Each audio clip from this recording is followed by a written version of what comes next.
So today we've got Nick from Ottawa General Contractors coming in for, I think it'll be a fun chat.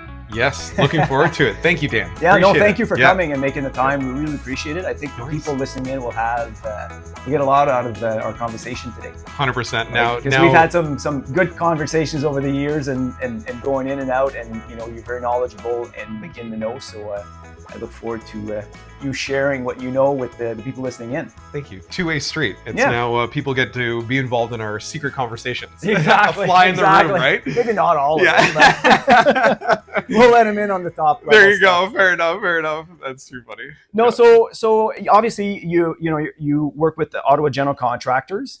Can you tell us a bit more about your role and perhaps what Ottawa General Contractors offers as services to the market? Yeah. So I've been with Ottawa General Contractors as one of the partners and senior consultant for about 10 years. The company's been around for about 16 years, doing over 100 construction projects a year, typically. Yeah, and Ottawa General Contractors is essentially a turnkey operation doing full design and build. And so I know there's a lot of design build companies out there. There's a lot of mixed messaging that we see, but I'd say we do true turnkey operations. So for investors, as an example, we handle everything from land acquisition, finding properties and opportunities, setting up financing. We do all the planning. We do the appraisals. We do permits, material selections, project management, full warranty, everything. And then working with partners like yourself, who then take over once the building is complete or near completion, get tenants in place, get everything going that way. So we are a true turnkey design and build company, helping clients with projects ranging from a single kitchen renovation all the way up to 30-unit investment buildings. In between, that's custom homes, ADUs, coach houses, basements, whatever. And we've got different divisions under our one umbrella that help in those areas. Yeah, it's just going to be a fun chat. It might be a long one. No, but that's okay. Yeah, we'll go through it. So, there's questions that people ask us that we want to bring to the table also that are specific to that, and they get a lot of benefit. And one of them that is very prevalent in the market right now is adding rental units. So somebody owns, a single family dwelling, and there's kind of a push to create affordable housing. And I know one of the things that you and I have discussed, and we work with mutual clients, is the possibility of adding a rental suite inside a unit. So can you give us a bit of a, what does that look like from a standpoint of OGC? I'm assuming that somebody can reach out and you can consult right from the beginning, right to key in hand. And I believe that's what it is. Am I correct in that assumption? 100%. Yeah. So we get many inquiries with this and help with many projects. They range in varying degrees. Right now, on any property in Ontario, you can add at least one unit. Many you can actually add two. So a lot of people will reach out, say, I'm thinking about putting a unit in my basement. It's unused. Others are reaching out saying, hey, I've got this detached garage that I'm not using. Can I put a unit there? And so basically, whenever someone's thinking about any kind of project, if they reach out to us, we'll do typically a free site visit. And then a consultation in the office to basically say, hey, yeah, you've got this property. Here's kind of the high level zoning. Here's what you could look at doing. But high level, any property in Ontario can have at least one unit. Those on municipal services can typically have 2 units. Two additional units. 2 additional units. So your primary house. So when you say additional units, I'm assuming it's in the same footprint of the existing building. Not necessarily. No. So there's a wide range that are available. So again, the most common is the secondary dwelling unit that people see in a basement, right? Sure. You've got a bungalow, you finish the basement, now you have a unit. You've got yours as an owner. Everywhere in Ontario. Everywhere in Ontario. Interesting. Yep. Rural properties, whatever. Nice. It all works. Yep. Other versions would be, some people come to us and want to do multi-generational living, but they might rent it out for a few years and then family moves in. Those kind of scenarios where it's just unknown. They might come to us and have that single house and they put an addition to it, connected, and that becomes a unit. Right. And if you're in the city, you could actually do 2 units. Right. Through an Right. addition. 2 separate units. Correct. Like Okay. you could build an addition, main level's 1 unit, basement's another. I guess it depends on the 2 setbacks stories or whatever. yeah. All that, right? Okay. Or you do a basement unit and a coach house in the backyard or something like that. Yeah. That's way, interesting. right? That's interesting. Yeah. Because, I mean, obviously on the same piece of land, and obviously trying to optimize the amount of people can live there and help out in any way, shape, or form. You got it. And so if somebody's listening into this and from a standpoint of perhaps giving them the basics, say they own a property, are there any basic things that you say, oh, okay, this is a deal breaker, you wouldn't be able to do it, whether it's a separate access or are there like certain things that you say, oh, if you're exposed to this type of property, it's not possible? Or do you prefer to say, I'll look at every option and see if there's a way to do it? Because obviously if somebody's listening in and saying, for example, I want to build a coach house in my garage, are there any things that would prevent them from being able to do that? Say, for example, from bringing plumbing in, electrical, sanitary, all of that good stuff. Like, is there anything that you say, oh, if you don't meet these, it's not going to work, or it's pretty much you'll look at anything? Yeah, being a solutions focused company, I never really want to say no until we've investigated. Sure. And we've done some pretty extreme projects. Like as an example, near Ottawa U, we converted a 210 square foot garage into a bachelor style coach house. Interesting. And it didn't have any plumbing? No plumbing, no electrical, nothing. It was a relatively new build, so we could work with most of the existing structure. Sure. Which has its pros and its cons, right? We still have to go in and trench up a slab that somebody just poured. We've got to put in the plumbing. We've got to modify the openings to make sure we have the right egress points and window glazing for natural light and all of that sort of stuff. Okay. But I would say there's almost no property that exists where we couldn't enhance it in some way, right? Interesting. Even smaller wartime homes, sometimes we can look at modifying the half story that they've got, adding dormers, taking off part of the second level and putting a unit onto them, even though they have small footprints and they have small yard sizes. I can't really think of anything. No, honestly, but that's good because I'm just trying to put myself in somebody listening in, listening into this, and to say, there's certain parameters, that would prevent me from even exploring it. But my understanding of what you're saying is that most can just off the rule of thumb is no. You'd explore any option out there and see if there's a way to to help with people's projects when it comes to what they're looking for. So, exactly. Okay. Yeah. So that's good. So I know, and the basic requirements, obviously, I'm assuming in a coach house, obviously it has its own entrance, it has its egress. Fire separation wouldn't really be a thing because it's. Are there any issues, any restrictions on ceiling height when say for somebody who wants to build a basement unit? Is there any restrictions? Because I've seen houses where the ceilings are low. The ceiling's a bit low. Yeah. I'm 5'8", so I can go in no problem. But if I'm 6'2", maybe not. So maybe I have Mike's hairdo, maybe that's exactly it. Yeah, the hair will be looking like mine. So we talked about editing the video. We don't want him to edit this one. So I love it. Yeah. Oh my God. Yeah. When you edit it, can you give me the same hairdo? Put at least put your shot of yours so everybody knows what we're talking about, right? In terms of the clearances, it's and this is a blanket statement for probably a lot of what we'll talk about today, but there's a lot that has changed. There's a lot of current rules that exist, and there's overlapping rules. Okay. There's current zoning and code. There's some updates that have happened into code. There's new zoning coming out later this year, and there's Bill 23 zoning that is all mixed in there.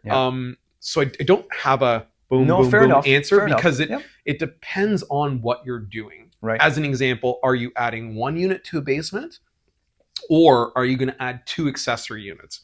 Maybe one in the basement, maybe one as a coach house. Maybe you've got a single family home, 2 stories with a basement, and you're going to go 1 unit in the basement, 1 unit in the main, 1 unit on the top, right? Sure. Those, depending on what you do, have different egress restrictions, right? Have different ceiling heights, fire separation, even code differences. Whether it's that just 1 unit or multiple units on the property. Okay. So it's a little complicated. No, fair enough. Right? And I understand sometimes I ask these questions and I don't know if there's a straight answer or if it's just like you say, it depends. The highest right? level would be, though, if you're looking at something that has like under a 6.5 foot ceiling height across the board, bulkheads can be an exception. Yeah, then we've got to explore things like underpinning, which to me often is not worth it. Okay. Or looking at additions or coach homes or things like that don't require modifying a basement height there. But for the most part, again, we'd want to take a look at it just to see. No, that's fair. That's what fair. solutions and exist, in that same vein, say we're somebody's building a lower level suite, and when it comes to windows and daylight, do you have to have windows in bedrooms? Is there like what? I'm assuming there's certain basic requirements there, or is that again still similar kind of thing? Yeah. It depends on what the overall property, what you're going to do with the overall property, how many units, the structure, where they're positioned, which will dictate the operable windows, the fire rated windows, how many egress points you need. Something that's a common assumption, which is correct-ish, is that every unit needs 2 points of egress, which is not true, depending on the case. Sure. If you have units that have their own dedicated egress points, typically you only need if you're not sharing with another unit. Nothing shared, nothing connected, nothing overlapped, right? So we've done a couple houses right now. We've got, I want to say like 3, 4 under near construction and about to start construction. Just in the last couple months. Okay. Where it's 2-story single family homes with basements, and we're going to go 1, 2, 3 units. And all of them so far we've designed with their own independent staircases. So they have only one egress, but it has to be specific to their unit. Specific, no overlap, no touching. So there could be no, So if you're sharing one, then it becomes problematic. The minute you touch it, you need 2. Interesting. So it's there's some really creative stuff you can do today, right? No. And I love the fact that, obviously because going through a renovation or adding a secondary suite, there's so many variables that it's nice to hear that you look at the option and trying to figure out what makes sense and what doesn't make sense. Yes. And that it's not a cookie cutter, this is black or white. It really is, okay, how do we explore this and still abide by the rules and regulations and the bylaws that that are required. So you got it. And I think one of the things we always try to do with all clients, right, is budget is a consideration. So when we look at the property, and sometimes almost to a fault, is I treat our clients' money as if it was mine. And I'm like, I don't see a purpose in spending money unless it's going to bring us value or add value to a tenant's life or, to the project. We look at those things. If you designed a staircase over here versus over there, if you had 1 versus 2, what's even the domino effect, right? Right. Are you putting a staircase over there that it seems like on a floor plan makes sense and is a path of least resistance? But then when you look at the 3D model and the overall perspective and the number of units you've got, you've now impacted 3 or 4 other windows that need to be changed into fire rated windows. And now that they're sealed and non-operable, well, that can't be a bedroom anymore. And then you cause this, like the one thing that you thought was going to save you $2,000 over here caused you $20,000 worth of work over there and loss of revenue. Right.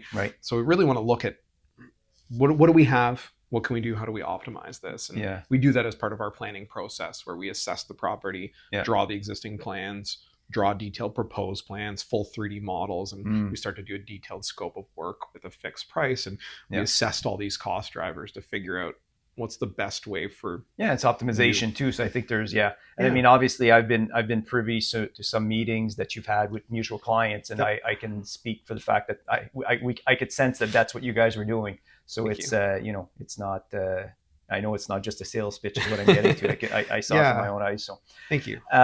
Switching up to a slightly different, and this is something you exposed me to a while back, is the long semi and what those options bring to the table. So perhaps just give, because when we had a mutual client working on something that had a long semi option, I didn't know exactly what that meant. So perhaps, because it became a really interesting project, and I know there's other clients exploring it, and you did it with certain clients. So perhaps for people listening in, what would qualify, say, as a property that could become a long semi, and the options for densification and units, I thought was really interesting. So thank you. Well, it is, again, we're always looking at zoning information, property size, income to look at, the financial performance of equity gains and cash flow on a project. And again, how do we optimize this? Is there somewhere that not everyone is looking that can really extract a tremendous amount of value? Yep. Ideally with the least amount of cash input into it, right? And that's where, when we read through the zoning changes and the Bill 23 changes and how they're kind of complicated, intertwined, overlapping. Yep. When you start to see that, you're like, I think I see the gray area, and I think we can make clarity out of it. So what we've done a lot of is taking like an R2 zoned property, which most R2s allow you to do long semis. So for those that don't know, instead of your traditional, side by side split down the center, you're now looking at it where, if that's the front of the property, you've got it split kind of sideways. So there's a front semi and a back semi, essentially. Those often allow you to fill more of the property with building volume. And then when you cut them in half under the current zoning that allows a long semi. And when we say cut in half, you don't physically cut in half. Don't physically cut. Just, kind of, I guess, if they're not already done. If it's an existing building, we have to put a firewall. So put a firewall. No, but there's no cutting of the building. There's no cutting of the building. Sorry, divide it in half. Divide it, because I was going to say, better choice of words. Thank you. When you divide it in half, now you've created essentially two dwellings, right? The front semi, the back semi. Bill 23 now says in each dwelling, you can do 3 units. Right. So now we've taken a property that traditionally could only do 2 dwellings, maybe with a basement SDU, so a total of 4. And now you can create 6 units, 3 on each. With so it was basically just combining the 2 zoning rules, the Ontario level and the local Ottawa, and just saying, we could do this. And the city kind of saying, we can't really tell you no. And that's a great way to add density. And so it's been huge. So in some cases, people are, buying land and we're knocking down the building and we're building these all brand new. In other cases, a great strategy is you can get a lot of those, like, even maybe as late as like late 60s, but mostly in like 70s to 80s, duplex or triplex built rectangles that you see all over the place. They're like 1,000 square feet. Exactly. Ideally, getting 1,100, 1,300 would be nice. But if you get one of those, again, we can divide it in the center in half, turn it into a long semi, and take a duplex and turn it into 6 units. That's right. Which is unbelievable, right? And then you're usually acquiring those for somewhere in a 750 to 900 range. And you're doing the modifications from about, as low as 650, 700. Most are in about an 800, 900K window. Which is way lower than buying 6 units. Exactly, right? And then so you're gaining, and it's all brand new then, because obviously all the conversions happening. All the units are being started from scratch. Exactly. So really, that was an interesting play that you brought to my attention. So anyways, I want to make sure I put this in my questions today to make sure the audience can hear about it, because I think it's a very interesting way to do things with an existing property, without tearing out the the walls and you're rejigging the interior 100% essentially, right? And also, again, when you look at the overall financial pro forma of a project, you've got your acquisition cost, you've got your hard construction cost, and then a big one that a lot of people don't really pay enough attention to are your soft cost, right? You're talking about development fees, parkland fees, even your interest reserve. How long am I carrying this, right?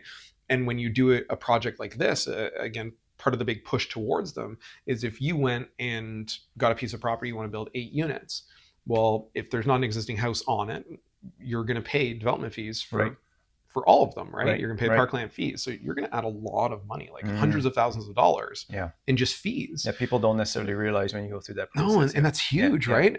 Whereas the long semi, all, again, with Bill 23, all we're doing is we've got a front unit, which odds are there's probably a building there already. So we get a credit for that one. We have a back unit. You're going to pay 1 development fee. And then under Bill 23, you're allowed to add 2 accessory units. That's right. No development fees. That's right. So you pay potentially 1 development fee for 6 units. So you save a huge amount in soft costs, and that's a huge, after tax hundreds of thousands in savings in one easy move, right? Exactly. So that, again, helps steer towards that path. And I think, and correct me if I'm wrong also, but there were certain areas, say where obviously we're in Ottawa, there were certain areas or corridors that were like these were like everywhere. They're everywhere, streets right? full There's of them. streets where like Yeah. this whole street could benefit from this, because I know what we had Yep. reached out for several mutual clients again, say, hey Nick, would you able to be doing Can we that do it? semi in this area, and certain areas I don't think you could Correct. because of the zoning, but I think that the ones that do obviously bring a lot of advantages to the Great table for somebody opportunity. looking to go through that process. Exactly. Yeah, Exactly. so, Yeah, good it's stuff. it's huge, and it's very interesting right now. Like we've got, we're in a transition period, I guess, in many aspects of the world. Yeah. or for many That's saying it perspectives. lightly. Yeah, that was. we'll leave that on the side for now. Yeah. We'll just focus on real estate. Yeah, what can we control, right? Yeah. But we've got the current zoning that's in play. Again, we've got the Ontario level Bill 23 rules that have come in that have kind of twisted those around a little bit. Yep. But Ottawa's got the new zoning coming out later this year, Yeah. end of year type thing, right? Yeah. And doing these long semis under the current zoning with the help of Bill 23 is really fast tracking what a lot of the new N structured zoning is going to come out. Currently, it's all R zoned, right? R1, Sure. 2, and so on. Yeah, I think they're The new N zones and stuff is going to create a higher density. They're now capping it, but a lot of the properties where you can do these long semis are going to be allowed to do them easily, cleanly through the new zoning. Okay.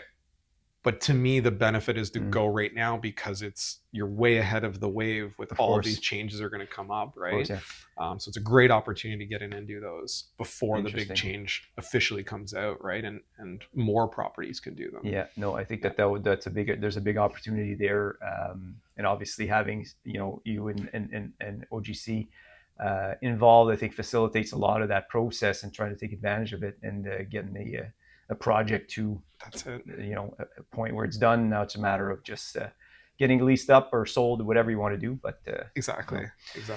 So, and also, I know you guys get involved in multiplex, like small multiplex buildings. So, can you give us just a sense of like what is that scope? What's your like your ideal building size? Like from what range to what range does your company favor? Yeah. So again, we can kind of no project minimum, right? Right. With most of the multi units, we tend to do anything from about 6 units up to about 30 units. Okay. Once you start to get into full condominiums where you're entirely concrete, underground parking, pools, all those kind of amenities. That's not in our wheelhouse. Okay. At least not yet. Yeah. But anything kind of low rise. Yeah. Even doing the cold form steel buildings. Okay. A couple of the 8 units we've got under construction right now that we've done some walkthroughs and open houses for. And these are like purpose-built rentals. Purpose-built rentals. Yeah, we've actually got 2 right by Ottawa U. Nice. 2 8-unit buildings. Nice. Back to back. Nice. We acquired a property that was a double depth. Okay. For a client as a single property. The realtor there was selling it as one. Sure. We looked at it and we thought, hey, I think we can actually cut this in half. Yeah. Create 2 properties Yep. and build 2 8 units. So Okay. for our client, we went ahead and picked up the property for the value of a single property, split it, instantly got them. And when you double say lot for your value. client, what does that mean exactly? I'm assuming you're not funding this. No, sorry. Okay. Thank you for Yeah. clarifying Yeah, that. yeah. You're not going to 'Cause use. I'm like, hey, can you fund it for me too? I guess we could float anything. We consider anything, I guess, right? Yeah. But Yeah, we it's had- just to make sure thank I'm you, paying thank you. attention, right? Yep, So I'm yeah, like, you're- is there an you're listening. I opportunity I appreciate missed here? client came to I us can and use basically your said, cash. yeah, That's you good. use all our money for Yeah, free, yeah, right? yeah. The client reached out to us basically stating, they want to invest in real estate. They're not sure where to get started or how to get started. Usually part of the initial conversation that we have is, we can pretty much build anything. What's your comfort level? Right. And they're like, okay, I'm looking to deploy at a maximum, about $1.5 million. Yep. So we're like, okay, great. I think we could, facilitate acquisition of land. Yep. Ideally, you pay that outright. Right. That's what the lenders They ideally prefer. want. Yep. Pay for the land. Have anywhere from $200K to $400K cash per building. Sure. Available to start the And soft what costs. size of building are you? 8 unit-ish, 10 8 unit unit type thing. 8, 10, okay.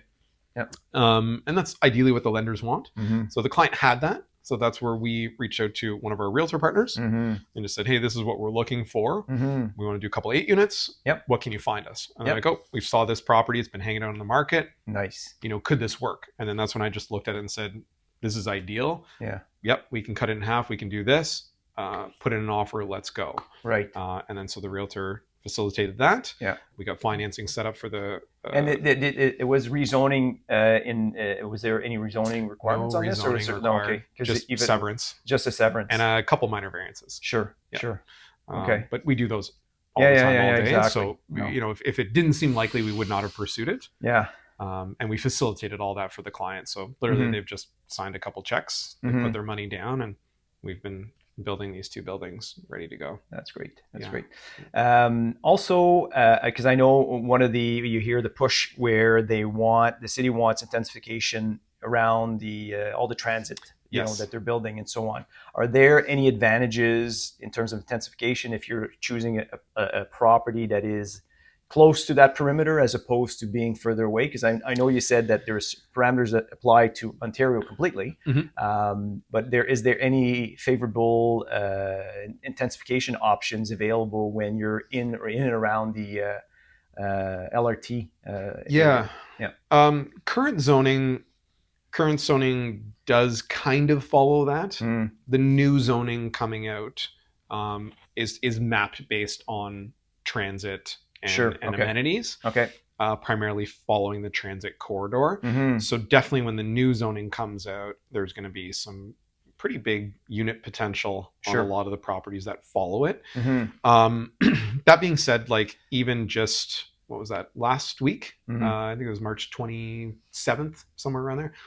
The city had released an update on the new zoning. Okay. Where pretty much all the zones they're based on a number of units per hectare, or they were based on a number of units per hectare. So you could say, like in the middle of Stittsville in suburbia, if you had a big piece of land, technically the zoning would let you build, if you're close to a major roadway, 25 units. And then of course, as the city mapped it out more, they're like, ooh, I don't think that's the intention. So now they've gone back and they've done an update where some of the zones are now capped. Exactly. Okay. So it is, even though it might, it'll tell you. Because there's favorability. That's what I got. Because I'm like, I'm sure there's certain things that apply to Ontario completely, but if somebody, an investor looking to do something or buy land or do what you're talking about, whether it's along building something from scratch or anything of that nature, I think there's favorability to be in around the corridors. The corridors, right? In terms of like maximizing the number of units on a piece of land, yes. Okay. And I'd say this is one of the biggest debates we go through, and a key question that I often get. Someone's either looking to buy a property, they own property, they come to me and they're like, Nick, what's the highest and best use I can have, right? Like I do. Yes, correct. But and I know the reason you're doing that, right? But and a perfect example, I'll give you highest and best, but then I'll maybe give you potentially the best project to do, right? Or the path of least resistance, right? And that's what we do a lot of with our clients, because maybe putting 40 units on this is maxing out the property. But is a 40 unit building really something that makes sense for you? Right. Are you comfortable with the cash requirements for that? Right. Do you even want to have someone manage a 40 unit building for you? Do you want that many? For us, yes. But 100%. For you, it's easy, right? But even them thinking like, oh man, that's a lot of people that could annoy Dan. Exactly. Although we got a good team, so I'm not going to take credit for that. They don't annoy me specifically. Well, and as a great screening makes the biggest difference, right? Great people all around, every aspect. Yeah, of course. But that's looking at what is really best for a particular client, right? So I've seen people where, again, they've come to us, I want to invest. This is what they were thinking. Oh, it's got to be, right off Island Park here. It's got to be in this area. I want it downtown. I'm thinking this. And I go, well, the 5 whys. Well, why do you want to do that? What's the purpose? What's the purpose of this investment? And then, who's your demographic? What are we doing? And then oftentimes when we start to have those conversations, I've seen people steer to, maybe we'll go a little further out. Maybe it does have more geared towards parking. Maybe it's got more storage. It's this is one of the questions we go back and forth on. And it's so funny. I have a lot of I should tell you this more often, actually. It's kind of like your parents telling you, like, hey, pay attention to this, right? And it's like all the time, especially when we're having the conversations about bachelor units, pack them in, like we'll do 100 million of them on a property, right? Just go. And you're like, Nick, you want 2 bedrooms, you want parking, you want storage. You're like, no, just units, right? Like everybody just wants units. And now it's like, I'm like, oh yeah, Dan was telling me, yeah, we Yeah. really need this parking in the store. Yeah, this has been a fun debate you and I've had, because obviously there's the highest and best use, and then there's reality. Yes. Right. Because obviously we're in the business of leasing these units up and managing and keeping them full. Yep. And obviously owning property is great when cash flow's coming in, but when units are vacant, it's not so fun. Correct. Right. So vacancy is the killer. So when we look at product or what people are looking to buy, if there's certain very basic amenities that are not there, we always flag it, just because we know the appetite for the customer, for the potential tenants, right? And I know the city, for better or worse, will push for intensification and completely puts on the table to give you minor variance, or one parking per 2 units, or one parking for 4 units, or no parking in some buildings. And I'm like,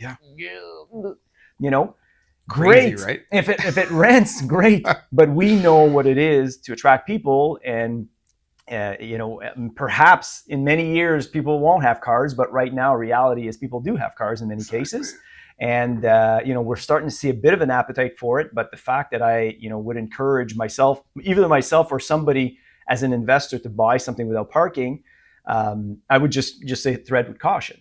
Right. Because there's certain areas where clearly people can walk everywhere and there's no appetite for people are used to that, which is fine.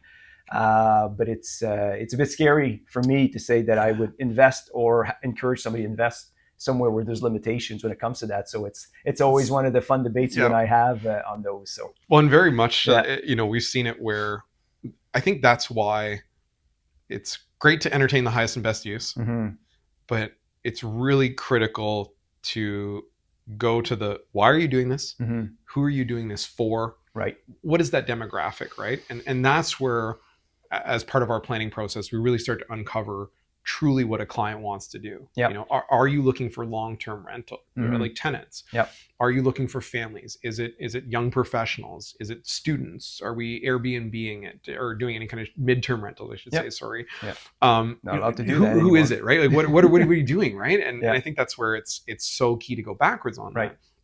And in my, now almost 20 years of being in this industry, I remember in the very beginning, up until maybe even about 5-ish years ago, so many projects would get shut down because we didn't have enough parking. I know. Now, I know. There's a push to have no parking. The minute you introduce parking, it's like, whoa, we don't want parking. Yeah. And you're like, okay, but again, the demographics haven't changed.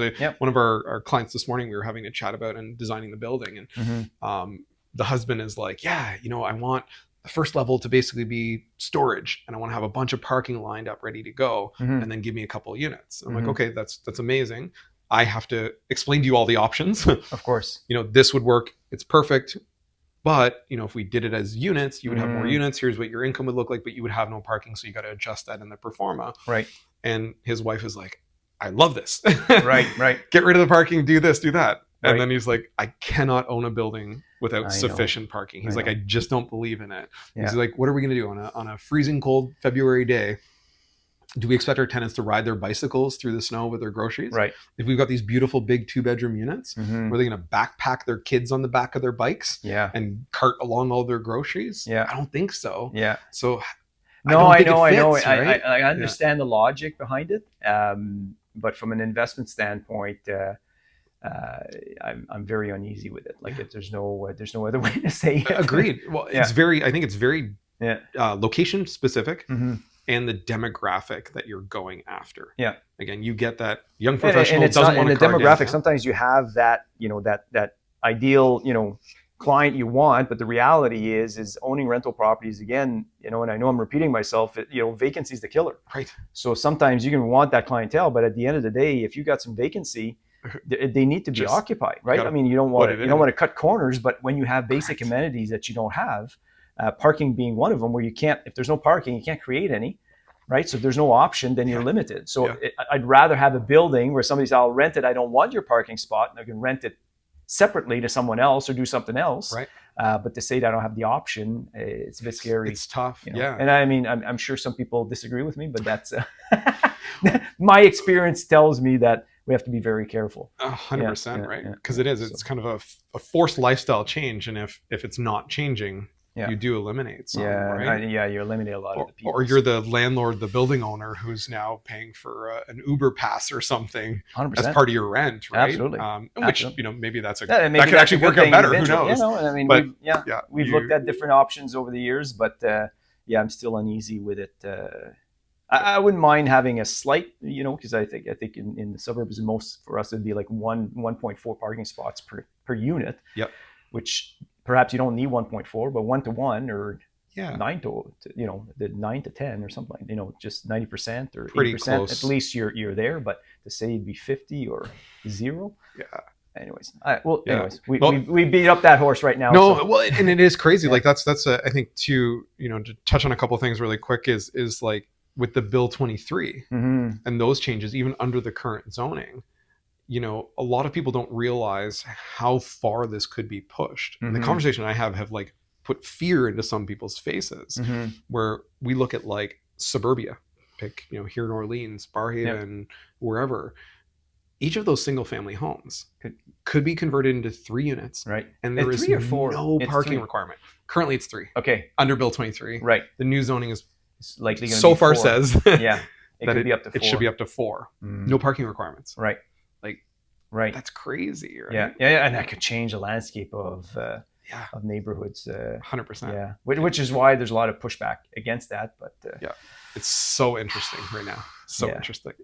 So one of the things that I found interesting that you guys do as well is you would facilitate, and correct me if I'm wrong, but my understanding is that you could even facilitate setting up financing for the clients you do work for. Did I misunderstand that? You're 100% correct. Okay. Yeah. So regardless of the scale of project, yeah, let's say it's under $100,000 modification to a house to convert to a unit, convert an existing basement into a unit, or part of a garage or whatever it is. 100K, we've got financing options that actually are at 0% interest that are available for those. Okay.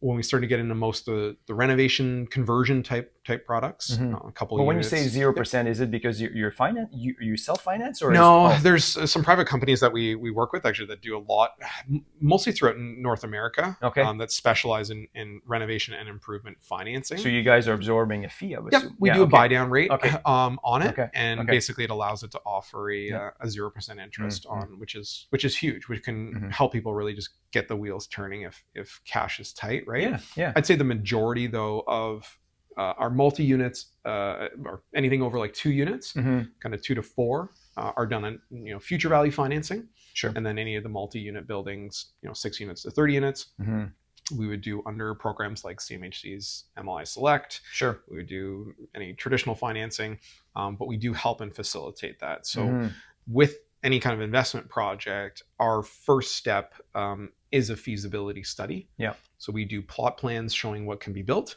We do consultations with the city and a full zoning review to get, you can do this. Here's where your roadblocks are. Yep. We do Class D pricing. This building will be from this to this. We run a financial pro forma, projected income, cash flow, all the expenses, everything there. Yeah, that's all in house. I think we do that all in house, which is a huge And then it's knowing really fast when the ones that I've seen you Thank guys you. do. Yeah. Yeah. No, I mean, I'm just from experience, it was impressive to see, because a lot of times you're using different people, but my understanding is this was all done in house, so it was all very fluid. Yes. Yeah. We depending on city feedback turnaround, Sure, we can do it as fast as 1 week, an entire feasibility package. So do I have something to build, right? Right. Does it make sense? And then once we get into planning and doing all that, we do facilitate the lending. We've got our lending partners. The reason I bring that up as a first step is we want to look at it to make sure it makes financial sense. Absolutely. Right? Like that's the purpose of doing it. So we want to screen it and go, okay, all in with your interest reserves and your development fees and everything you're doing, does this project make sense? Right. And for many clients, I've been the first one to say, no, I think you need to sell this property. Right. Like that's, we've had clients like that. Yeah. Multiple times. Yeah. Yep. We've gone through it and you're like, I wouldn't do it. Yeah. I would just sell it. So I don't think pay this the is a fee good to go use. through that study, and then if it makes sense, great. Correct. If not, just we'll tell you no. Right. And people are shocked. They're like, but you're the one who's going to make money off building this. I'm like, but I don't. It's reputation. I don't think. I don't think you should put money into this. It's not That's a good right. investment. Yeah. Go buy something else. We can find something else, right? No, that makes And then a lot when of it sense. does, we get into the financing. But we want to look at that to make sure it makes sense. So you have preferred vendors. So obviously you guys would look after the draws and Correct. and getting the down payment from the client, and then facilitating the draws to make sure the project goes out without a glitch. Yeah, and even easier to the point where, especially on the multi-units, the lenders typically have their quantity surveyor who works on behalf of the lender, who actually comes on site to confirm the work that we've done, and they release the payment on behalf of the lender. Perfect. So again, we have some clients who are like, I just want to sign a check and I just want it to happen. I don't want to do anything. Don't give me any brain damage. Don't take up all my time. Don't make this a third job for me. Right. Just do it. Right. And that's where we would work direct with quantity surveyors. They love us because we've got very detailed scopes of work. They're itemized. They're clearly mapped out. Yep. We do the full project management. So we literally map out, here's exactly what's going to happen each week. Here's what's going to happen each month. This month is worth X dollars. Right. Next month, boom, boom, boom. So the quantity surveyors are like, amazing, thank you. Yeah, I know you're going to expect about 150K here, and that's what you're going to do. And they literally walk up with the plans and the scope, and they go, yeah, this is amazing. Done. The quality's there, it's done, everything's done like you said. Yeah. Boom, there's the release. Sure. Do. That's so awesome. It's as smooth as you can make construction, right? And you don't get those gaps where often you drive around Ottawa and you're like, why is that project sitting for 8 months? Why did that project go up for sale? Why is it going bankrupt? Odds are it wasn't mapped out, it wasn't clear, right? Something like that was off. And then when you run out of cash, and you alluded to the fact that even CMHC is going through that application for you guys would facilitate that, or you have a third party? No, like our lending partners go through the application and everything, but we provide all the documents, and we work with CMHC, the quantity surveyors, the underwriters, to just make sure everything jives and works and makes sense. So that's always interesting. If they want to take advantage of that certificate of insurance and get all the the reduced rates and the longer amortization periods and all that, which really helps with cash flow, especially on the new stuff. Can make a big difference, right? It makes it worthwhall for sure. So that's good. And then so so if somebody, just as an overall statement at the end, somebody is listening into this, they want to explore doing a secondary suite or a conversion or anything of that nature. There's reality where the no money down type stuff is in many cases something we both chuckle at, which is not that it's not possible, but it's there's certain reality there where somebody has to have some dry powder available to deal with these types of projects. So if somebody approaches you, say, I want to build a triplex. And you alluded to the fact earlier that, ideally you'd own the land, and you need to have how much liquid cash in order for it to go through the process to, what would that look like? Is that 100 grand, 500 grand, or is it a percentage of what that project will be? Where does that, what would you tell somebody in terms of needs for liquidity in order to go through a project like this? So if it was something like a triplex as an example, most of that, like if it was a reno of it, it would probably be done under future value financing. So we would look at current state of building. If we go from a triplex, let's say we convert it to 6 units or something, we would then say, here's the current value of the property. Call it $1 million. We're going to convert it to 6. It's going to be worth 2.2. It's going to cost us 800. The lenders will look at the plans, the scope of work, the renders, the full package we put together, and give you the future value appraisal for that. If that jives, you might not actually need cash, other than potentially maybe 50 to 100K for some of the soft costs. Sure. And if you've got the land paid for already, or you've got 50% equity, you might be able to draw that out to use it. So those could be good. I think the bigger projects in the heydays of 4 or 5 years ago, where if you had a property, you had a pulse, you wanted to build 8 units, you could just walk in and be like, here's the cash, good luck, have fun. That certainly does not exist anymore. Now when you're getting into like multi-units, you want to do 8-unit buildings, you want to do that type of thing, or larger, you're going to want, ideally, again, the land fully paid for, and then you're going to want about $200,000 to $300,000 cash or assets outside of the primary build. available to draw or from equity if you, out in those assets to draw to get it started. Because I think it's wise. I think for people listening in that explore this to know that getting involved in a project like this, as fruitful as it can be, having cash on hand is it's key. It's key. Yeah, or else it could be very unpleasant. Correct. Well, it is. It really to say it mildly. Yeah, it's honestly one of the I never thought I'd have this long of a career in one specific industry, and the whole reason that I came into construction was just I see it's a way that I can help people improve their lives in many perspectives. Interesting. And I get to kind of change Ottawa. So there's a little bit of a legacy piece, right? Good for you. And I have a lot of fun. It can be very positive, very stressful, lots of chaos, but it can be just positive improvements all around. Yeah. And the worst scenario that I see is when people are going on those razor thin margins. Yeah.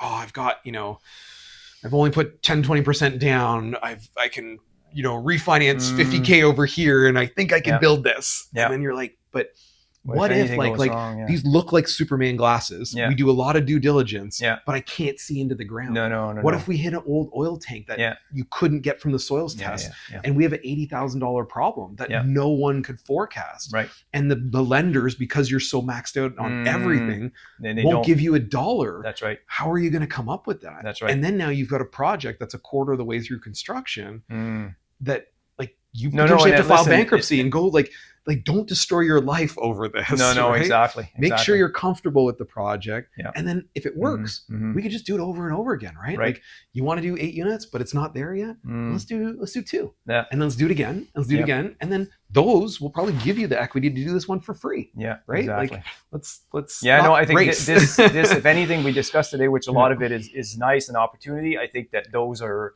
words that everybody needs to pay attention to, because I'm privy to a few projects who are in this unfortunate situation. Yeah, same. And it's not fun. It's not right. Good. You don't wish that on anyone. No. And you're just like, you hope to get out of it, or else you're dragging on with this crush issue. individuals, crush families. It's just I think it's important. Anybody listening to this, I hope they listen to this end, because I think that this is wise advice for anybody thinking of embarking on this journey. So 100%, because it is. You run the performars on some of those big. I know. We always a million. Whoa! It looks really good. It really looks good on an Excel spreadsheet. Under a year, and then you're like, whoa, okay. Yeah. If you don't have this much cash, that's really risky, that's right? That's right. Yeah. So we map that out, and that's why again we want to consult and be like, okay, these are the options. Right. There's your highest and best use. Yeah. These are the things that, based on what you've told me, I think maybe you'll be most comfortable with that. Right. Let's do that. Let's see how it goes. Yeah. And then let's do the next one. No, I think that's why I was looking forward to having you on the podcast, because my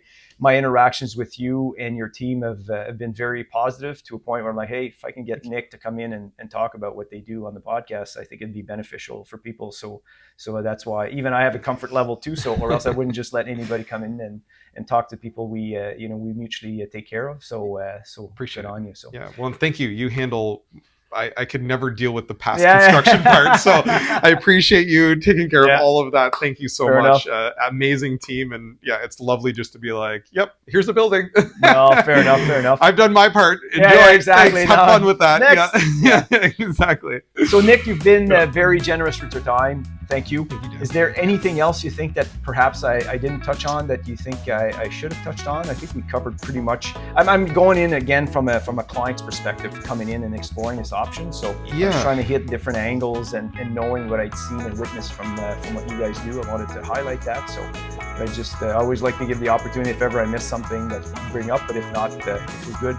No, I think we touched covered a lot. Lines. We covered a lot. Thank you. Yes, thank you. That's what. Obviously, if anybody does want to reach out to us, well, Mike will have all of the information on the video, so then that way, if there was something that pops up as a question, and I'm happy to if somebody wants to reach out for references and all that, we're happy to do that if and when we need it. So amazing. Sounds good. Thanks, Nick. Thanks, Dan. Appreciate it.